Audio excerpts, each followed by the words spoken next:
حمدا والصلاة والسلام علم الصرف درس نمبر 2۔ آج کے درس میں ہم انشاءاللہ تعالی چند کتب صرف کا اور فن صرف کا تعارف آپ کے سامنے پیش کریں گے۔ اس کے بعد چند اصطلاحات صرفیہ آپ کے سامنے بیان کریں گے جو اس فن کو پڑھنے کے لیے آپ کے لیے نہایت ہی مفید ہوں گے۔ تو کتب صرف کا تعارف، گزارش کرنا چاہوں گا کہ کتب صرف جو لکھی گئی ہیں ان میں مختلف طریقوں پر کتب لکھی گئی ہیں۔ بعض کتابیں ایسی ہیں جو صرف کے اندر کسی فن پر لکھی گئی ہیں، کسی جز پر یعنی لکھی گئی ہیں۔ جیسے بعض کتابیں ایسی ہیں جو صرف قوانین پر لکھی گئی ہیں، یعنی اس میں مثال، اجوف، ناقص، مضاف کے قوانین بیان کیے گئے ہیں۔ اور بعض کتابیں ایسی ہیں جن میں جو خاصیات پر لکھی گئی ہیں، بعض کتابیں ایسی ہیں جو تعریفات پر لکھی گئی ہیں، تعریفات صرفیہ، بعض کتابیں ایسی ہیں جو صلات الافعال پر لکھی گئی ہیں، بعض کتابیں بناؤں پر لکھی گئی ہیں، بعض کتابیں مجموعی طور پر فن کو گھیرتی ہیں۔ اب میں چند کتابوں کے نام آپ کے سامنے گنواؤں گا جو پہلے درس نظامی میں پڑھائی جاتی تھی، اب بھی پڑھائی جاتی ہیں، لیکن ایک مسئلہ ہے کہ آج کل طلباء کے اندر اتنی صلاحیات نہیں ہے اور مدرسین کے پاس بھی اتنا وقت نہیں ہے کہ وہ کتابیں پڑھا کر ان میں تطبیق دے کر صحیح صرفی مسئلہ طالب العلم کے سامنے رکھیں اور اس کو آگے لے کر چلیں۔ اب بمشکل طلباء بنا بنایا صرف کا فن اگر ازبر کر لیں اور اپنی ضرورت پوری کر لیں صحیح معنی میں، تو یہ بھی بہت بڑی بات ہے۔ اور آپ کو میں ایک چیز عرض کرتا جاؤں کہ صرف کی جتنی کتابیں ہیں جو پہلے دور کی کتابیں ہیں، ان میں سے کوئی کتاب بھی ایسی نہیں آپ کو ملے گی کہ جس میں کوئی کمزوری نہ ہو۔ بعض کتابوں، ہر کتاب میں کچھ پہلو ایسے ہوں گے جو انتہائی باریک بینی سے اعلیٰ طریقے سے بیان کی گئے ہوں گے، لیکن کچھ پہلو ایسے ہوں گے کہ بندہ تصور ہی نہیں کر سکتا کہ یہ مصنف نے اتنی جو ہے اس میں کمزوری برتی ہے۔ تو اس وجہ سے ہم ان تمام کتابوں کا نچوڑ نکال کر، ارک نکال کر آپ کے سامنے رکھیں گے کہ فن صرف تقریباً یہ 30 یا زیادہ سے زیادہ 40 اسباق میں یہ ہمارا دورہ مکمل ہوگا۔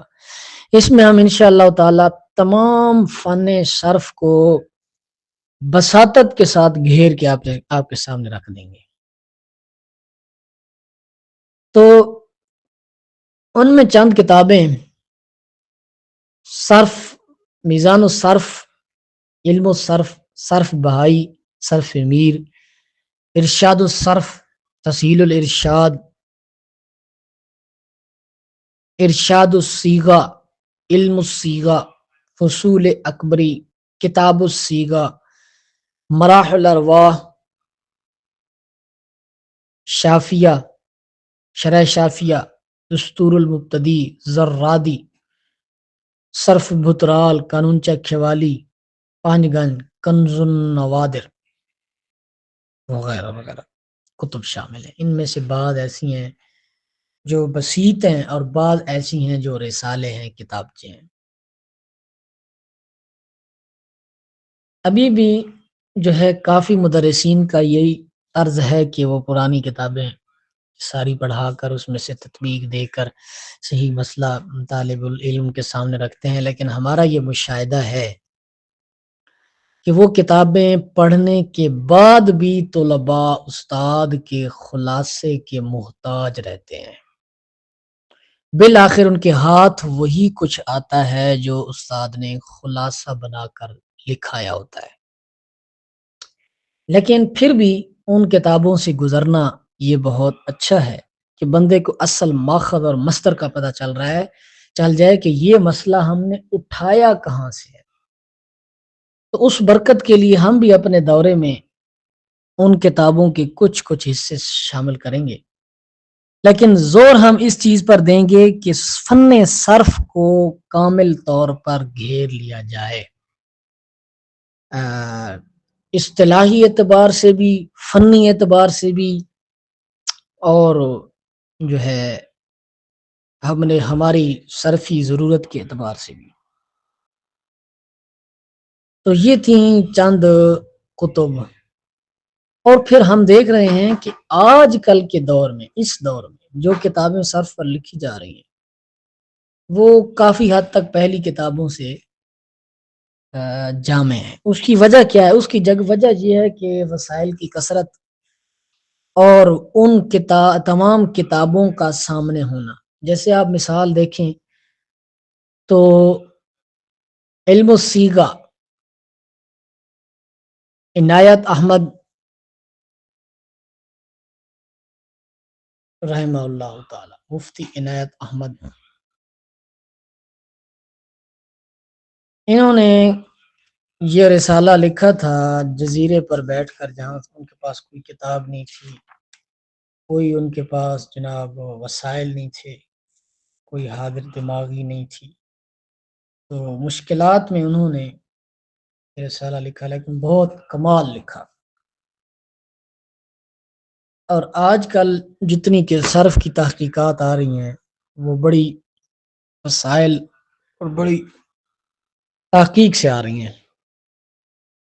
تو اب ہم بڑھتے ہیں اصطلاحات صرفیہ کی طرف۔ اصطلاحات صرفیہ میں ہم وہ چیزیں بیان کریں گے کہ جو بالکل ابتدائی ہیں، آگے بھی ان کا ذکر آئے گا، لیکن آپ کے ذہن میں تھوڑا سا ایک نقشہ بٹھانے کے لیے ہم ان اصطلاحات کو بیان کر رہے ہیں۔ وہ چیزیں ہم یہاں بیان نہیں کریں گے جو ہمارے صرف کے نقشے میں آ رہی ہیں، یعنی جیسے مثال اجوف ناقص ہے، یا پھر ماضی مضارع امر کی تعریفات ہیں، ناج کی، یہ وغیرہ، یہ ہم چیزیں نہیں بیان کریں گے۔ اصطلاحات صرفیہ میں ہم وہ چیزیں بیان کریں گے جو ہمارے صرف کے نقشے میں نہیں آ رہی۔ مثال کے طور پر لغت اور لغوی معنی، لغت اور لغوی معنی یہ کیا ہوتا ہے؟ لغت کا مطلب ہوتا ہے، معنی ہوتا ہے بولی یا زبان۔ لغوی معنی جو کہا جاتا ہے، اصطلاحی معنی، اس کا اصطلاحی معنی کیا ہے؟ ہر قوم کا وہ کلام اور آوازیں جس سے وہ اپنے اغراض و مقاصد کا اظہار کریں۔ جیسے ہم کہتے ہیں اپنی زبان میں قلم، تو یہ ایک مخصوص آواز ہے، اور یہ آواز ہماری زبان میں استعمال ہوتی ہے، یا عربی میں استعمال ہوتی ہے، یا فارسی میں استعمال ہوتی ہے۔ تو یہ اس مخصوص زبان کے لیے مخصوص آواز ہے جو مخصوص غرض پر دلالت کر رہا ہے۔ اس کو کہتے ہیں لغوی معنی، قلم۔ اور لغوی معنی میں اور اصطلاحی معنی میں ایک فرق ہوتا ہے۔ اب اس سے پہلے آپ اصطلاح اور اصطلاحی معنی کی تعریف سمجھ لیں۔ اصطلاح کا لغوی معنی ہوتا ہے، لغت میں اصطلاح کا معنی ہوتا ہے باہم صلح کرنا، متفق ہونا۔ اصطلاحی معنی، اصطلاح کا اصطلاحی معنی کیا ہے؟ اصطلاحی معنی اصطلاح کا یہ ہے کہ کسی علمی یا فنی گروہ کا کسی لفظ کے لغوی اور عام معنی کے علاوہ کوئی خاص مفہوم مقرر کر لینا۔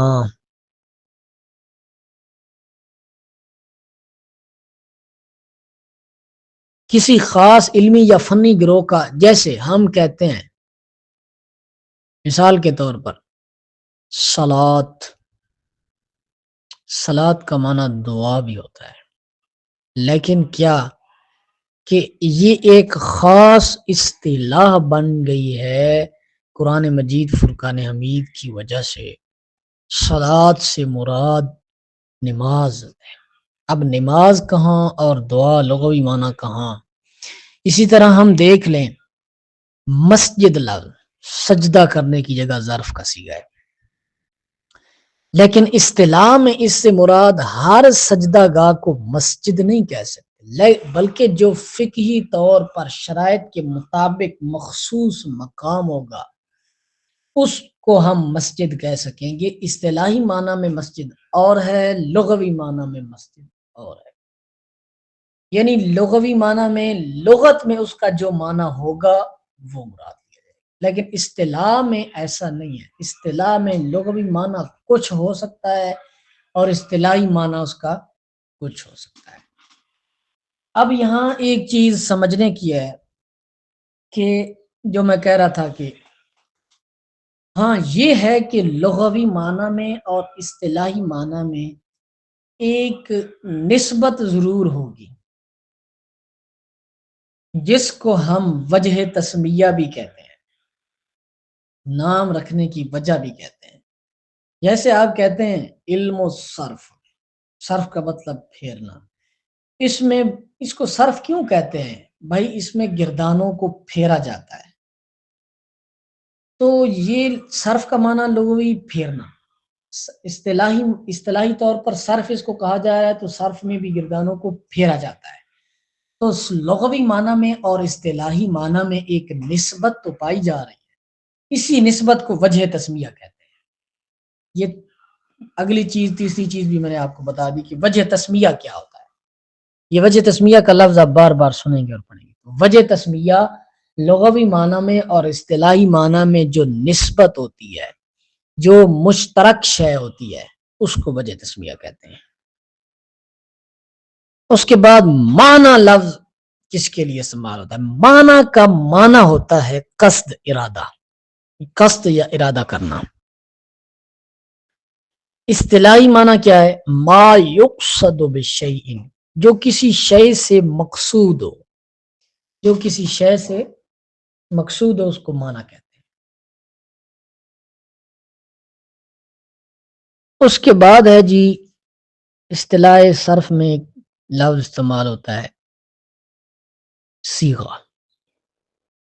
صیغہ سے پہلے آپ لفظ اور کلمہ سمجھ لیں۔ لفظ زبان سے نکلنے والا بول، اس کو لفظ کہتے ہیں۔ لفظ کا لغوی معنی ہوتا ہے پھینکنا۔ زبان سے کوئی بھی لفظ نکلا، چاہے اس کا کوئی معنی ہے یا چاہے اس کا کوئی معنی نہیں ہے، لفظ زبان سے جو بھی آواز مقصود نکلی اس کو لفظ کہتے ہیں۔ اس کے بعد کلمہ۔ کلمہ اب ایک مخصوص اصطلاح صرف ہے، وضع کے اعتبار سے اکیلے معنی پر دلالت کرنے والا لفظ۔ لفظ اور کلمہ میں فرق یہ ہے کہ لفظ کا با معنی ہونا ضروری نہیں ہے، لیکن کلمہ کا با معنی ہونا ضروری ہے۔ کلمہ ایسا لفظ جو اکیلے معنی پر دلالت کرے، سمجھ آ رہی ہے؟ اکیلے معنی پر دلالت کرے۔ کافیہ میں بھی یہی تعریف کی گئی ہے لفظ کلمہ کی۔ کافیہ شروع ہی الکلمہ سے ہوتی ہے، کلمہ کی تعریف سے ہوتی ہے۔ تو یہ تھا جناب کلمہ اور لفظ۔ کے بارے میں کچھ کلام کہ لفظ جو ہوتا ہے وہ پہلے آتا ہے اور عام ہے، با معنی ہو یا بے معنی ہو، منہ سے جو آواز نکلے گی وہ لفظ ہے. لیکن کلمہ جو ہے وہ ایسا لفظ ہے کہ جو ایک معنی پر دلالت کرے، مفرد معنی پر دلالت کرے. اس کے بعد ہے جی صیغہ. صیغہ کیا ہوتا ہے؟ صیغہ کا لفظی معنی ہوتا ہے سونے اور چاندی کو سانچے میں ڈالنا. سونے اور چاندی کو سانچے میں ڈالنا. اصطلاحی تعریف صیغہ کی کیا ہے؟ کلمہ کی وہ شکل و صورت جو حرکات و سکنات اور حروف کی تبدیلی سے حاصل ہو. حرکات و سکنات اور حروف کی تبدیلی سے حاصل ہو. جیسے ہم نے یدربو بنایا ہے داربا سے، اس میں زبر زیر کی بھی پیش کی بھی ہم نے تبدیلی کی ہے اور حروف کی بھی کچھ تبدیلی کی ہے. اس کے بعد جو اصطلاح ہے، اس کے بعد لفظ استعمال میں ہوتا ہے موضوع. موضوع کا معنی ہوتا ہے وضع کیا گیا، بنایا گیا.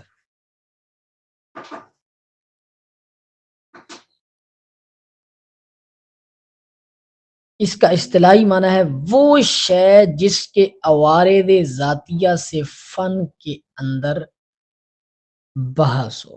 جیسے علم طب کا موضوع بدن انسانی ہے، وہ شے جس کے عوارض ذاتیہ سے فن کے اندر بحث ہو.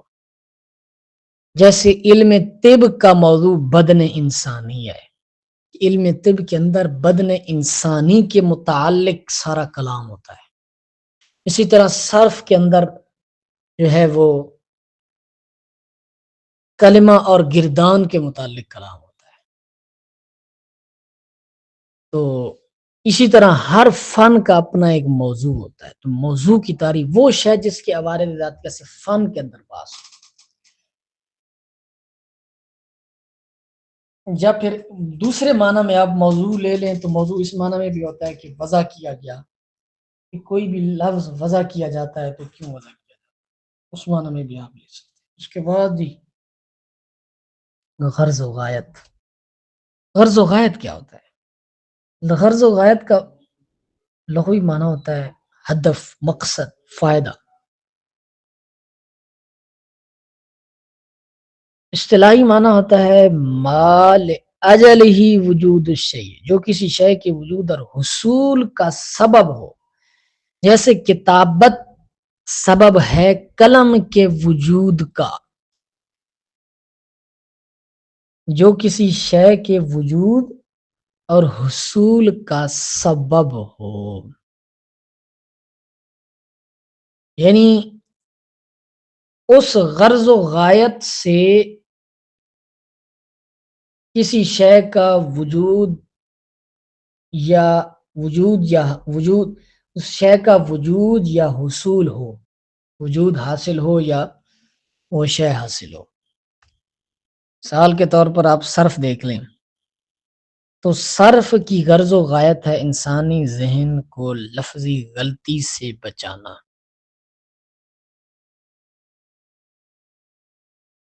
اب لفظی غلطی سے بچنا کیسے ہوگا؟ علم الصرف سے ہوگا. تو علم الصرف کا حصول جو ہے وہ کیا ہے؟ وہ لفظی غلطی سے بچنا ہے. اس کے بعد جی شاذ. شاذ کیا ہوتا ہے؟ شاذ وہ چیز ہوتی ہے جو بغیر قاعدہ اور کلیہ کے کبھی کبھار کم و بیش کلام میں وارد ہو جائے. قاعدے کلیے سے ہٹ کر کم و بیش کسی بھی فن کے اندر وہ چیز وارد ہو جائے، اس کو شاذ کہتے ہیں. اس کے بعد سماعی اور قیاسی. 81 وہ چیزیں وہ چیزیں جو کسی باقاعدہ کسی قاعدہ اور کلیہ سے آتی ہیں. جیسے یدربو سے ہم نے ادرب امر بنایا ہے، ٹھیک ہے. یسمعو سے اسمع بنایا ہے. تو یہ اس کا ایک باقاعدہ اس کے قواعد ہیں، کلیے ہیں، جن سے ہم نے یہ بنایا ہے. ضربہ بنایا ہے، یدربو بنایا ہے، یہ سارے قواعد اور کلیے سے آئے ہیں. اسی طرح ہم ربائی کے اوزان بناتے ہیں، مزید فی بناتے ہیں. یہ گردانیں ساری جو ہیں یہ ساری دیکھ لیں تو آپ یہ قیاسی ہیں، قیاس سے آئی ہیں، کسی نہ کسی قاعدے اور کلیے سے آئی ہیں. سمائی کیا ہوتا ہے؟ وہ جو بغیر قاعدہ اور کلیہ کے اہل زبان سے وہ چیز سنی گئی ہو اور اس کو اسی طرح کرنا ہو، اس کا کوئی قاعدہ یا کلیہ سمجھ نہ آئے. ہاں، اس کے اندازے کے لیے علماء، اس کے اندازے کے لیے اس فن کے، اس زبان کے ماہرین کچھ باتیں، کچھ قاعدے، کچھ کلیے بیان کرتے ہیں، جن کی وجہ سے بندہ کچھ نہ کچھ اس کے قریب پہنچ جاتا ہے. وہ الگ چیز ہے. لیکن سمائی کے متعلق فی الجملہ ہم یہی کہیں گے کہ جو اہل زبان سے سنا گیا ہو. مثال کے طور پر مبالغہ کے اوزان یا عوامل میں سے آپ دیکھیں تو حروف عاملہ، اسماء عاملہ، افعال عاملہ، یہ سمائی ہے.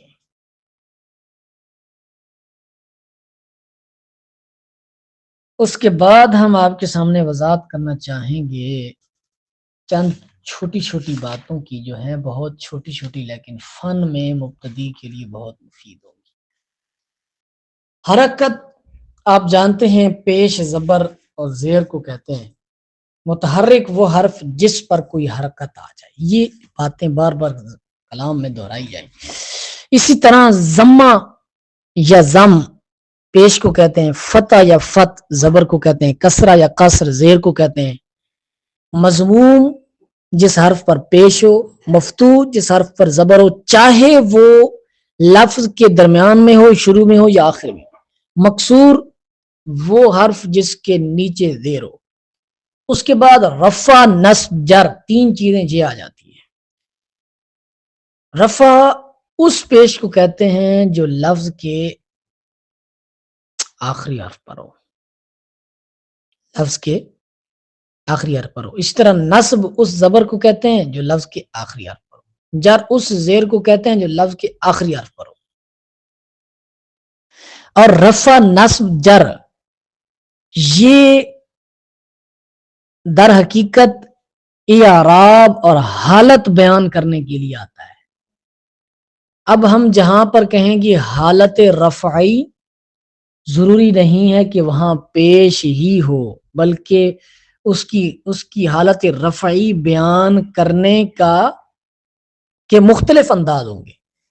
اسی طرح مرفوع اس کو کہیں گے جس پر رفع ہو، جس کی حالت رفعی ہو. منصوب جس کی حالت نصبی ہو. مجرور جس کی حالت جری ہو. سکون جزم کو کہتے ہیں. مجزوم جس پر جزم ہو. تو یہ تھا جناب والا آج کا درس. امید ہے آپ کو بہت سی باتیں سمجھ آ گئی ہوں گی. اللہ تعالی ہمیں کامل سمجھ عطا فرمائے.